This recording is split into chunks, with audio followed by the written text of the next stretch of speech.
Hi, I'm Natalie Daniels. And I'm Joseph Johnson. And welcome to SparkNewZ. So tonight we're going to be talking about the biggest stories headlining the news this weekend. One of those stories is actually with Venezuela. The president, Nicolas Maduro, completely cut ties with Colombia after violence broke out in over the border. And so 5 people were killed, 51 arrested, and about 300 were injured from tear gas and rubber bullets. And they're still trying to get humanitarian aid over to Venezuela, but Maduro believes that there's no humanitarian crisis, so he's continuing to stop it. Yeah, so we'll find out pretty soon if the people of Venezuela are able to get aid because the U.S. just recently recognized the opposition leader, Juan Guaido, as the president of Venezuela and the actual leader. So we shall see what happens because Mike Pence, the vice president, is going to be meeting with Juan Guaido in Colombia this upcoming Sunday. Okay, we'll see how that works. Yeah, totally. Staying with President Trump's foreign policies, Trump said Sunday that he will extend the deadline to March 1st to escalate tariffs on Chinese imports. So recently, Trump just warned that he would increase tariffs again. He has imposed on the $200 billion in Chinese imports from 10 to 25%. So that's a big, significant jump.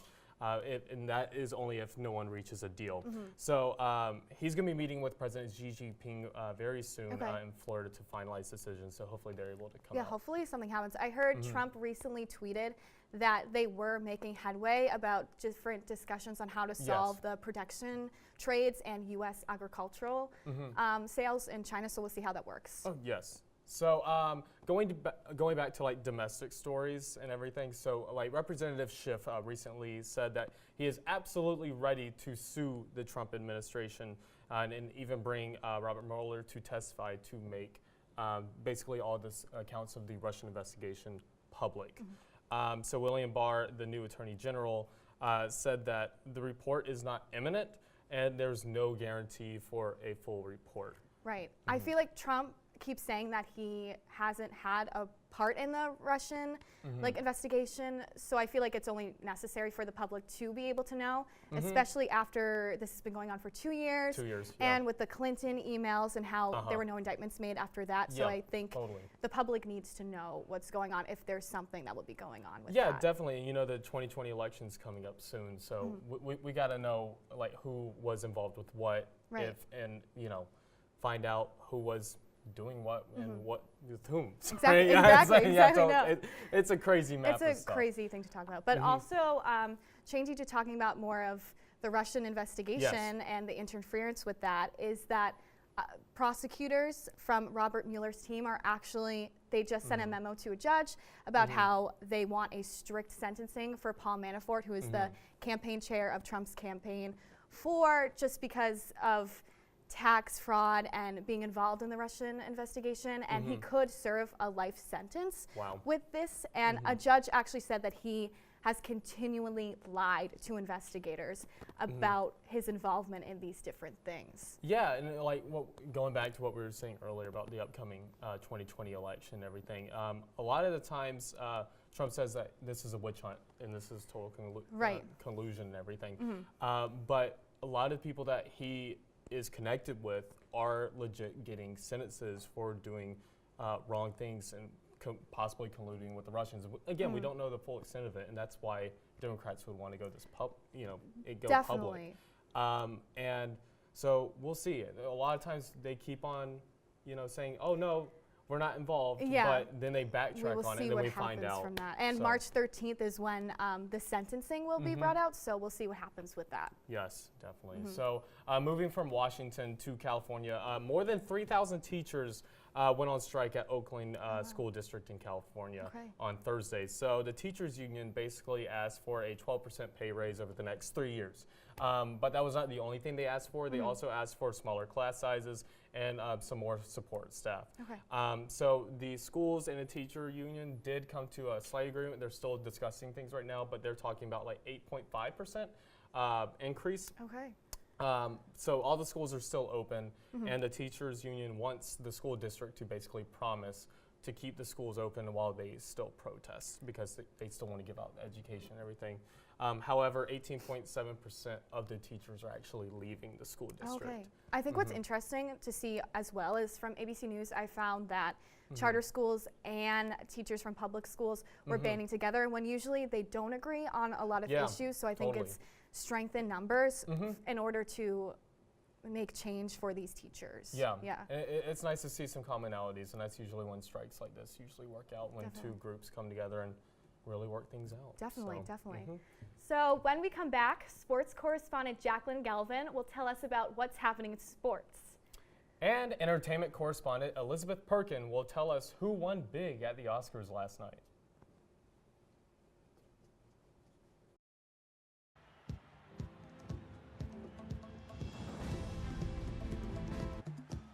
All right, coming back in 10 seconds. Ready, camera one. Camera one, get a wide shot of the entire thing, and in 3, 2, 1, take talent cue. Welcome back to Emerson College. Emerson Camera trails 4, get a shot of the players coming across the court. 10 seconds left. Emerson trails by 1 point. As Camera 2, close up on the person shooting. Thanks, Joe. With 10 seconds left, Emerson is hoping to pull away and score this Camera 1, get a close up, follow them over. Emerson trails WPI 10 points. 10 seconds left. Emerson trails by 1 point as the team finishes their timeout. Camera 1, close up on number 33. Thanks, Joe. With 10 seconds left, Emerson is hoping to pull away. Follow the ball, follow the ball.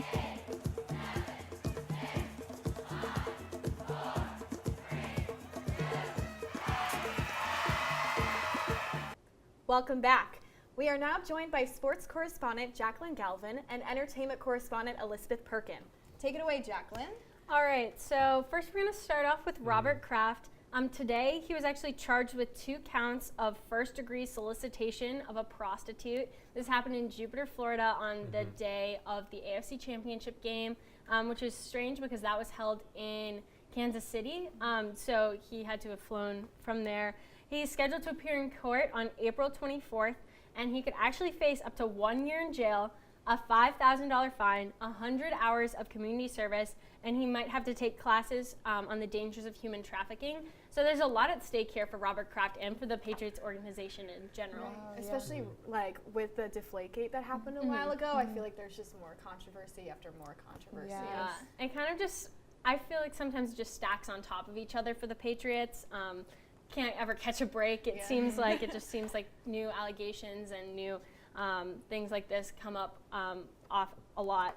So, but we'll see if it bleeds into the regular season. I know the draft is coming up too, so if like they get draft picks taken away, that could be huge. So it'll all depend on also how the court date comes up, because he doesn't technically have to go. His lawyers can just go and represent him. That's interesting. So yeah, it'll be interesting to see what ends up happening. But sticking with controversy in sports, Ole Miss, their basketball team, they actually knelt during the national anthem on Saturday. So there was a nearby Confederate rally happening to protest Ole Miss's decision to get rid of Colonel Reb as their mascot. Colonel Reb has Confederate ties, and so the players were kneeling to say, hey, like, we don't want these Confederate rallies happening on our campus. Like, we're trying to cut ties with that. So the coach also actually previously said that the team would never kneel. So it's interesting to see that he's supporting these players kneeling. Yeah. Maybe it just all came down to like communication. Maybe at first he didn't really know what the whole entire movement was for, and maybe they explained it to him. Now he understands, and you know. It's just great to see different people making strides to try and change and better of the overall community. Yeah, totally. Definitely. And sticking with college basketball, Jim Boeheim, he is the coach for Syracuse men's basketball. He was driving home on the interstate last Wednesday night after their rivalry game, and he actually hit and killed 51-year-old Jorge Jimenez. Oh my goodness. Jorge Jimenez had stepped out of another vehicle that had slid on ice and crashed, and he was just examining the vehicle.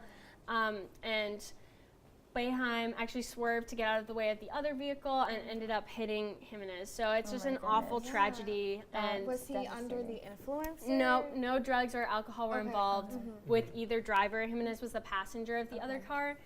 So no, and they both the drivers have been very complicit with the police. So no criminal charges are likely in this instance. That's just devastating to hear. You're trying to avoid it, and then like accidents just happen. Ice is unavoidable at times, which is so unfortunate to have to live with that. Yeah. It's devastating. And the Syracuse community is really rallying around this whole incident. I know that attendance had increased at the next home basketball game, so it's good to see that the community is really rallying around Boeheim and the Jimenez family as well. Definitely.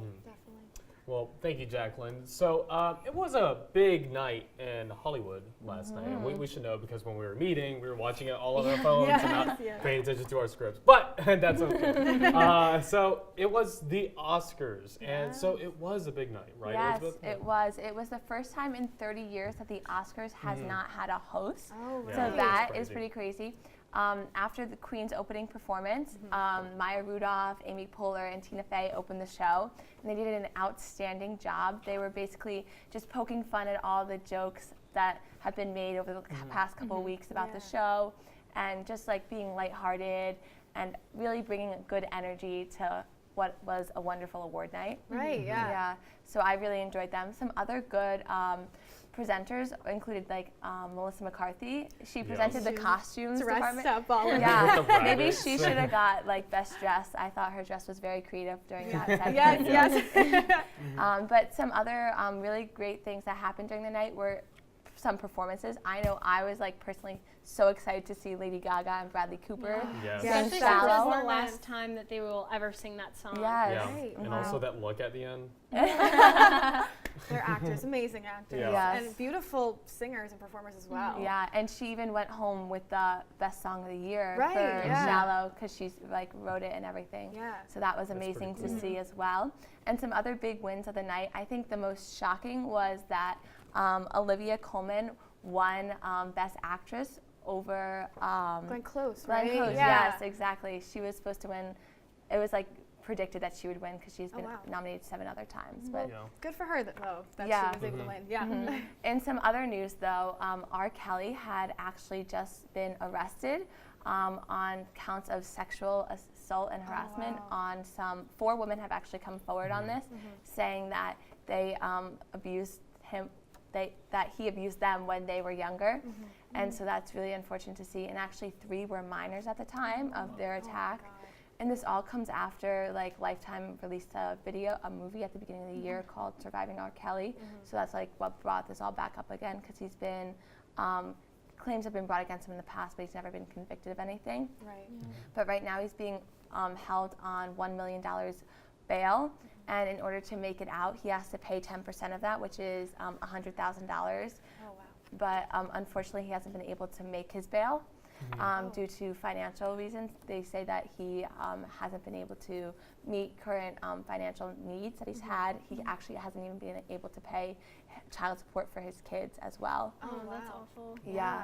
So moving on though to a different kind of scandal in Hollywood, we have Tristan Thompson and Jordan Woods who were caught together. And to give you a little bit more backstory, Tristan Thompson was dating Khloe Kardashian, and Jordan Woods is Kylie Jenner's best friend, and Kylie Jenner and Khloe Kardashian are sisters. Oh, okay, yeah. So it's like a big, huge thing going on because actually more people are blaming Jordan than Tristan for this, which is actually crazy. Yeah, kind of because shocking. he's just as responsible because he's cheated before, correct? Yeah, he actually had cheated on Khloe right before she gave birth to their daughter True almost a year ago now. Wow. So that is crazy. But going back to the whole Jordan thing, it was really hard on Khloe because it was someone that she actually knew and trusted and confided in. She had been like expressing her grief and everything that's been going on like with the previous time Tristan cheated and the fact that she's also been cheated on in the past with her previous relationship with Lamar Odom. So that's pretty crazy to see. But the family has like actually like cut all ties with her and Tristan. They took like away all their branding with her as well. So it's pretty crazy to see that. Yeah. Well, once a cheater, Always a cheater. So Do not cheat on us next week. We hope that you tune in next week, and thank you for tuning in to Spark News. And have a wonderful night.